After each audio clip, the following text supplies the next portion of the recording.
let me break this case down. This video is brought to you by Beating Black and Blue. Beating Black and Blue, being a black police officer in America under siege, my brand new book coming out November the 30th, but you can get it now. Pre-order, signed copy, non-signed copy. Make sure you get it now. Signed copies are running out. Like and subscribe to the channel, hit the bell. Y'all know how to do all that stuff. I don't need to say that again. Let's get into this. Ladies and gentlemen, let's talk about this, the Gabby Petito's case. For those of you who have no idea what's going on, a young lady and her boyfriend or fiance went across country to do a vlog. I guess a relationship vlog of traveling and doing all the cool stuff. I don't know if they expected to go viral or whatever the case may be, but that's what they set out to do. Clearly, these two individuals were incredibly toxic towards one another. Long story short, the boyfriend comes back without the girlfriend. She goes missing. They just found her body. She's deceased. The coroner ruled it a homicide. We're going to get into that in a minute. Now the boyfriend is missing, not cooperating with police. They can't find him. You know it's juicy. One of those juicy cases like you see on the crime shows that you watch late at night with your wife. It's one of those cases. Now, I want to talk about it and state some of the things that are obvious that people are missing. Because I think that when you see cases like this, people get their emotions involved and they don't look at it from both sides. So let's start from the beginning. I think that the police department, and this is me in hindsight, I think the police department made mistakes locally. The federal government is a complete failure. But the local government made a lot of mistakes here, right? You got two people going on a road trip. There was a report of domestic violence in the middle of their excursion somewhere around in Utah where a person called in and initially stated that the boyfriend or fiance was seen beating up on the girl. Now, when the police show up there, there's a whole nother situation that occurred. She actually was going to be arrested for domestic violence assault against the boyfriend. Why, Mr. Tatum? He had no signs, or she had no signs of injuries, no signs of struggle. She didn't mention at all any kind of violent behavior from the fiance. However, she admitted that she had put her hands on him. She admitted to climbing through the window. She admitted to grabbing the steering wheel when they got pulled over, causing them to crash into the curb. He also corroborated the statement to say that she did all those things, and he had signs of injury. So with all of that put together, they were going to arrest her, which they should have done when they were in Utah. If the roles were reversed and that man beat up a girl and she had marks and stuff all on her, he would have gone to jail. He would have gone to jail. Now, I do see why the police officers made the decision that they made. I can see how they went down that path. Now, let me explain. They had probable cause to arrest her for domestic violence assault. They are out of state. They don't live nowhere near where they were at, and they believed that once she get out of jail, she was going to get with him anyway. So what they were going to do is, instead of trying to book her in some jail somewhere in the middle of nowhere, they were going to release them and separate them, which they did. They released them both. They took him to a hotel, let her drive the truck to another hotel where he set up where she could take a shower and do whatever she needed to do, and they could communicate on their own at a later time. The police officers' intentions were to have them calm down, which I think was the wrong decision, because they should have taken her to jail like she should have been, because she assaulted him. And if you look at her mannerisms and character, and I'm gonna play the video. If you look at her mannerisms and character, she was nuts. And nobody want to say that because she's deceased, but she was nuts. She is a toxic individual. She appears to be a toxic individual. The women that are, oh, my OCD and I'm so flustered, but I'm assaulting people. You can't just be upset and hurt other people and make an excuse and say, well, I'm a woman, I got OCD, I was just upset. That a man can't do that. He can't say, oh, I have OCD, so I'm violent against this woman. He will be in jail. So she seems to be incredibly toxic. The fact that they don't get along, it tells me that both of them are equally toxic towards one another. So they go on the trip. Somehow they meet up again. He comes home without her. His parents didn't say anything. Now let me go back a little bit. The couple, Gabby and the fiance, lived together at the fiance's parents' house. So when he comes back to the parents' house without her, the parents don't alert Gabby's family. They don't say anything. And the boyfriend don't say anything.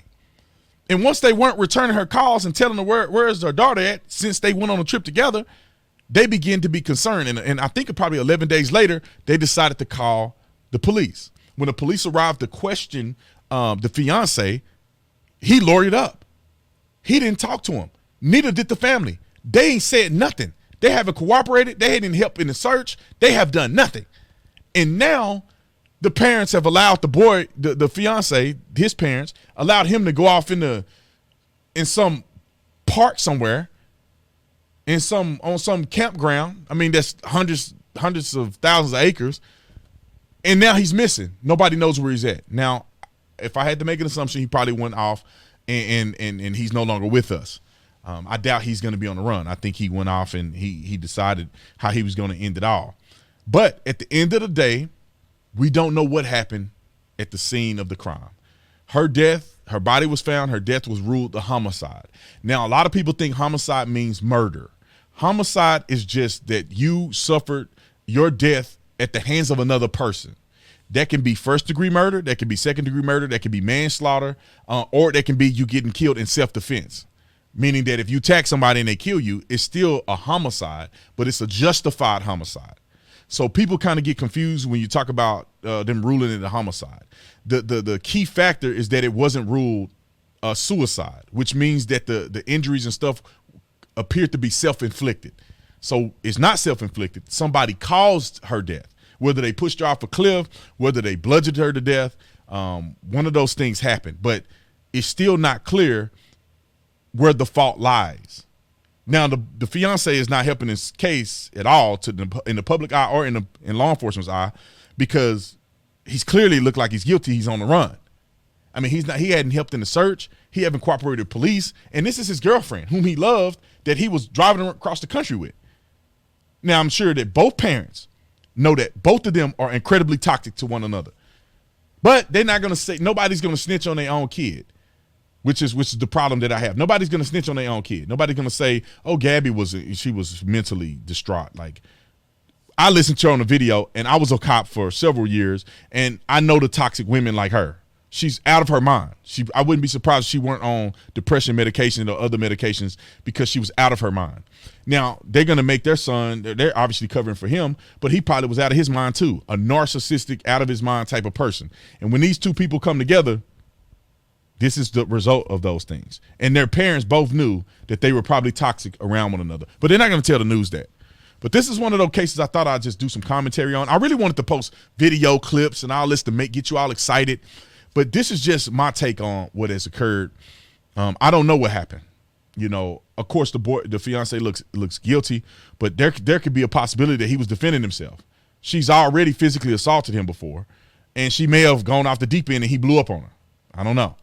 She may have fallen to her death, and he's afraid that they're going to blame him, so he's trying to avoid it and not talk to the police because, you know, who else did it type of scenario. So that could be the reason why he's on the run and why he's doing that. Highly unlikely, but it definitely can be the case. So I'm here to tell people, and I should have said this at the beginning of the video, just take a step back, and before you cast a judgment, just understand that we don't know what happened.